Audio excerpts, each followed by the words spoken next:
যান্ত্রিক ত্রুটির কারণে জগন্নাথ বিশ্ববিদ্যালয় কেন্দ্রীয় শিক্ষার্থী সংসদ যকসু নির্বাচনের ভোট গণনা বন্ধ রয়েছে। সমস্যা সমাধানে নির্বাচনী কর্মকর্তাদের সাথে প্রার্থীদের বৈঠক চলছে। জানা যায়, ভোট গণনা শুরুর পর দুই প্রার্থীর প্রাপ্ত ভোটের সংখ্যায় গরমিল ধরা পড়ে। এই কারণে ফল নিশ্চিত করতে যাচাই প্রক্রিয়া শুরু করা হয়, কিন্তু পুনরায় ভোট গণনা শুরু করা সম্ভব হয়নি। গণনা বিষয়ে সিদ্ধান্ত নিতে ভিপি, জিএস সহ প্রার্থীদের নিয়ে বৈঠকে বসেন কর্মকর্তারা।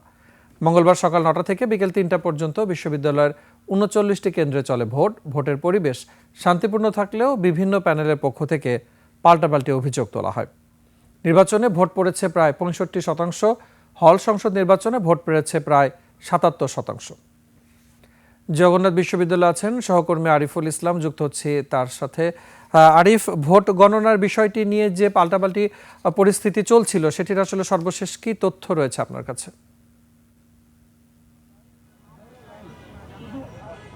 হ্যাঁ, ধন্যবাদ মুজাহিদ।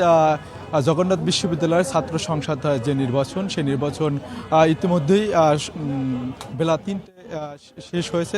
তারপরে 6টা নাগাদ, 6:30 নাগাদ ভোট আনুষ্ঠানিকভাবে গণনার কথা থাকলেও যান্ত্রিক ত্রুটির কারণে, ওএমআর মেশিনের যান্ত্রিক ত্রুটির কারণে এই ভোট গণনা এখন পর্যন্ত স্থগিত রয়েছে।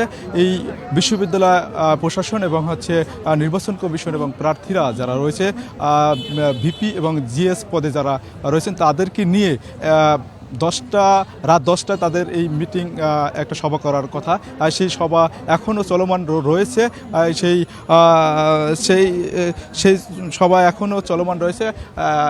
আমরা সেখানে তাদের সাথে কথা বলছি। এখন পর্যন্ত কোনো তথ্য পাওয়া যায়নি যে আসলে কখন নাগাদ তারা এই সিদ্ধান্তে আসে যে ওএমআর মেশিনের যে ত্রুটি, সেই ত্রুটি থেকে ম্যানুয়াল পদ্ধতি নাকি হবে এই নির্বাচনের ভোট গণনা।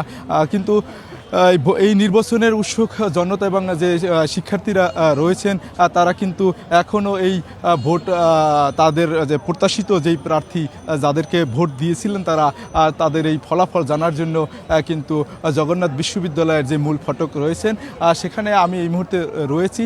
সেই ফটকের সামনে সাবেক জবিয়ান, বর্তমান জবিয়ান যারা রয়েছে এবং এই এলাকার স্থানীয় মানুষও এই প্রার্থীদের ভোট ফলাফল জানার জন্য এখানে উপস্থিত হয়েছেন। শীতকে উপেক্ষা করেই তারা যে প্রজেক্টর লাগানো হয়েছে জগন্নাথ বিশ্ববিদ্যালয়ের মূল ফটকের সামনে, তারা সেই ভোট গণনার দৃশ্য দেখার জন্য এখানে উপস্থিত হয়েছেন। এখন পর্যন্ত আমার কাছে যেই তথ্য রয়েছে, জগন্নাথ বিশ্ববিদ্যালয়ের যে যকসু নির্বাচনের যে 21টি পদের বিপরীতে প্রতিদ্বন্দ্বিতা করছিলেন 158 জন প্রার্থী। এছাড়া 39টি ভোট কেন্দ্রে প্রায় 17,000 প্রার্থী এই ভোটার অধিকার প্রয়োগের জন্য সুযোগ পান। ছাত্র শিবির এবং ছাত্র দল, ছাত্র শক্তি ও বামপন্থী নেতারা, বামপন্থী দল 4টি প্যানেল ঘোষণা করার পরেও তারা এই নির্বাচন পরিচালনা করে। এখন পর্যন্ত সারা দিনে কোনো ধরনের অপ্রীতিকর ঘটনা ঘটেনি। তবে ছাত্র দল এবং ছাত্র শিবির যে প্রার্থী ছিল, তারা উভয়ই পাল্টাপাল্টি।